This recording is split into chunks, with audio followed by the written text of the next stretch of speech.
Assalamu alaikum. Welcome to Incentive Footsteps. Today's lecture is about cloud computing. Today we are going to learn about what is cloud computing, what are the different categories of cloud computing, and characteristics of cloud computing. So let's get started. So, what is cloud computing? Cloud computing is a technology model that provides access to computing resources and services over the internet rather than owning and maintaining physical hardware and infrastructure. So, as you know, how we use computers and phones to play games, watch videos, and do homeworks. Cloud computing is like a magic computer that lives on the internet. Instead of having a big computer at home or school, we can use the internet to access a special kind of computer that's far, far, far away. This way, we don't need to worry about fixing it or making sure it has enough space or not, right? So it's like having a super powerful magic pencil case that always available wherever we go. We can use it to play, learn, and create without needing to carry a heavy computer around. The best part, we can share it with our friends and family, and we only use what we need, like having a special tool that always ready to help us. In a cloud computing environment, users can access and use computing resources like servers, storage, databases, networking, software, and analytics through the internet. Let's move towards the key characteristics of cloud computing. So, the main advantage of cloud computing is on demand self service. In demand self service is like having a personal assistant for your business needs. Imagine you are a marketing manager working on a campaign and you need a powerful computer to run data analysis and design software. With on-demand self-service, you can log into cloud computing platform like Amazon Web Services or Microsoft Azure, right? And select the type of computer you need. For example, one with a lot of storage or processing power, right? So choose how long you need it. For example, 1 hour, 2 hours, 3 hours, or so on. The platform automatically sets up the computer and makes it available to you. And you can access the computer remotely. You can do your work and then return it when you are done. This way, you can quickly get the resources you need without having to ask IT for the help and wait for equipment to be purchased or set up and manage and maintain the computer yourself. Right? So, on demand self service gives you the flexibility and autonomy to manage your resources as needed, making it easier to get work done efficiently. So, the next main characteristic of cloud computing is broad network access. Broad network access is like having a virtual office that you can access from anywhere at any time using various devices. Right? Imagine you are a financial analyst working for a global investment firm or some company, and you need to access sensitive financial data like bank accounts or credit related information. So you need to collaborate with colleagues and utilize powerful analytical tools, right? So with broad network access, you can log into your company's cloud-based platform from your laptop, tablet, or smartphone, whatever you have, and access financial data, reports, and analytics tools from anywhere, whether you are in the office, at home, or on the road. Collaborate with colleagues in real time, regardless of their location, using virtual meeting tools and shared workplaces, right? So use any device with internet connectivity to access the platform without needing to install specific softwares or configuration settings, right?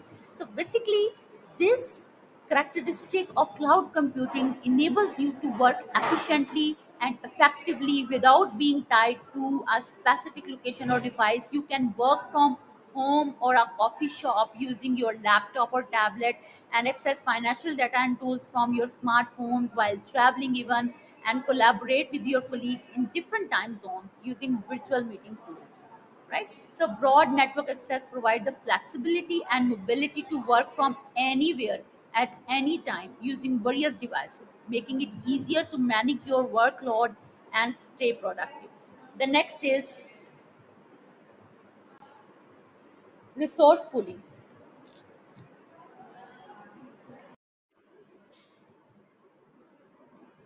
Resource pooling means resources like computers and storage are shared among many customers. Resources are combined into a pool to maximize efficiency. Pooling means allocation and deallocation of resources according to the requirements and according to the needs to the multiple customers, right? So the resources adjust automatically to meet changing customer demands, right? Think of it like a shared fleet of cars where resources are allocated and reallocated as needed. The third one is rapid elasticity. Resources can be quickly scaled up or down to accommodate changes in demand, providing flexibility and cost efficiency. For example, rapid elasticity is like having a dynamic workforce that can be quickly adjusted to meet changing business needs. Imagine you are the operations manager of an e-commerce company that experiences fluctuating demand throughout the year. With rapid elasticity, you can quickly scale up resources, means you can increase the resources like the computing power, storage, or services during the peak seasons, like usually people prefer to shopping on the holidays or on the sales, right? To handle increased traffic and demand. In the same way, you can scale down resources during slow periods like the working days to reduce cost and optimize efficiency, right? So this is automatically adjust resources in real time to match changing demand and patterns. Hopefully you understand that. The next one is the measured services. Usage of computing resources is monitored, controlled, and built based on the actual usage. Means you can only pay for what you use. Resources usage is tracked and measured. Billing is based on actual usage, not estimated or fixed fees like usually we experience, right? So, in short, you pay for what you use and only what you use. Next is security. Cloud security means that cloud provides encrypted data to protect it from unauthorized access. Means data is locked, encrypted, right, to keep it safe, and it controls access to data and resources through identity and access management. Means cloud provides only authorized people can access data and resources. Only those persons who have the username and password and all the credentials, only those people can access the software or the system or the services, right? So comply with industry standards and regulations to ensure data protection and privacy. Cloud providers follow strict rules to protect your data, right? So in short, cloud providers take strong measures to safeguard your data and resources, giving you peace of mind and confidence in the cloud, right? So it is more secure. This is all about the important characteristics of cloud computing. Let's explore different service models of cloud computing. So basically, there are three main services models. Uh, the first one is infrastructure as a service. So let's explore it first.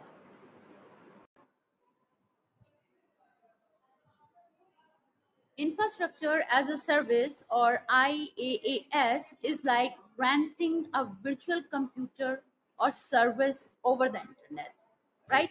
You are renting a machine and you are going to pay for it.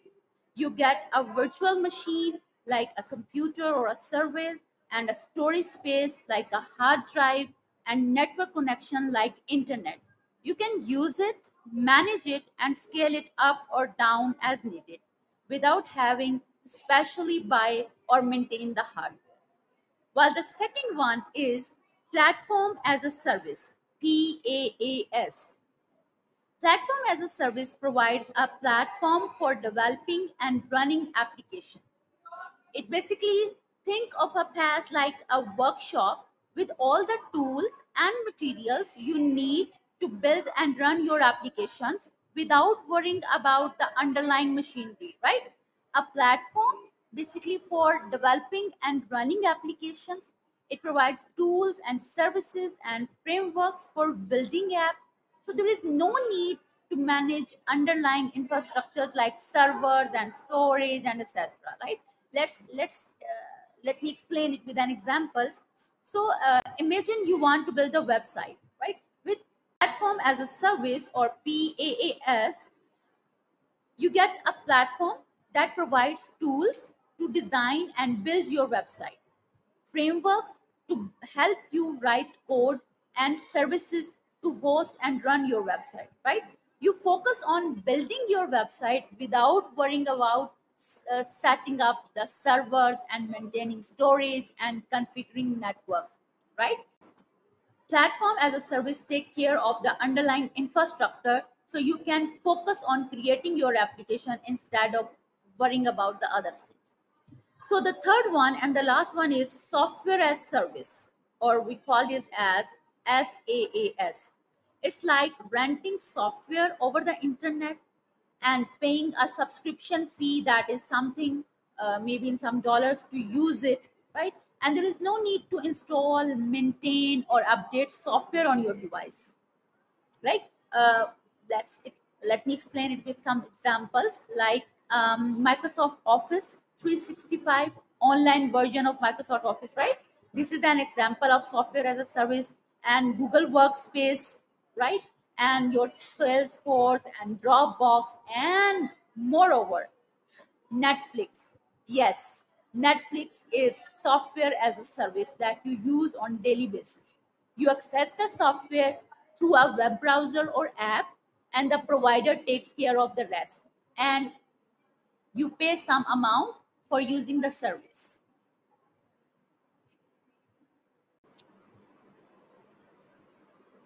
Cloud computing is typically categorized into three service models, which we have already explored, and four deployment models. So let's explore all these four deployment models. So the first deployment model is public cloud. Public cloud is like a public library. Resources are shared with everyone, owned and operated by a third party provider, accessible to everyone with an internet connection, right? So it's just like a public park, anyone can use it. So the simple examples of public cloud is your Google Drive, Dropbox, that anyone can sign up and use it. Amazon Web Services, Microsoft Azure, Google Cloud Platforms, and Dropbox. So the next and second deployment model is the private cloud. Private cloud is like a personal library or resources are only for your organization.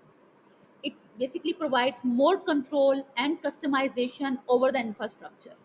And only your organization can access and use the resources. So the simple example of private cloud is like a backyard of your home, like only your family can use it. And another example could be a company's internal network, only employees can access it, right? You can say that a company's internal server room or data center, or a bank's private cloud for storing sensitive customer data, or you can say that a government agency's private cloud for classifying information, right? Hopefully the concept is clear. So the third deployment model is the hybrid cloud. So hybrid, as the names define, it's a combination of public and private cloud. So in hybrid cloud, it combines public and private both clouds and allows data and applications to be shared between them. Like like having a personal library, your private cloud, and also browsing or borrowing some books from a public library, that is a public cloud, right? A company using Amazon Web Service, that is a public cloud for website hosting and a private cloud for sensitive data storage, right? And in the same way, a university using Microsoft Azure for the as a public cloud for research work and a private cloud for student data. And in the same way, a company using a Google Cloud Platform as a public cloud for collaboration and a private cloud for financial data, right? Or in real world examples, in a more easy terms, you can say that like a shared backyard fence you can share with your neighbors, right? Like a company using both Google Drive, public and its own internal network at the same time, right? Public and private, both. So basically the hybrid is amalgamate of both networks, public and private. The last one is community cloud, a cloud shared by multiple healthcare organizations,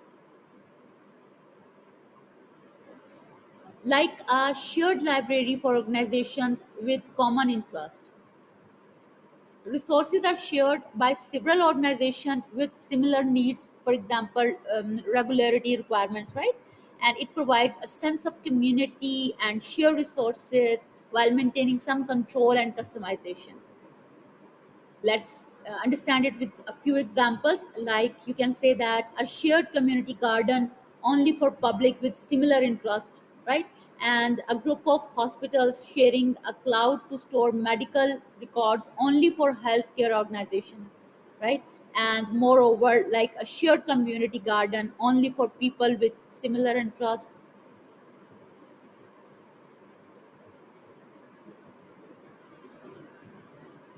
So hopefully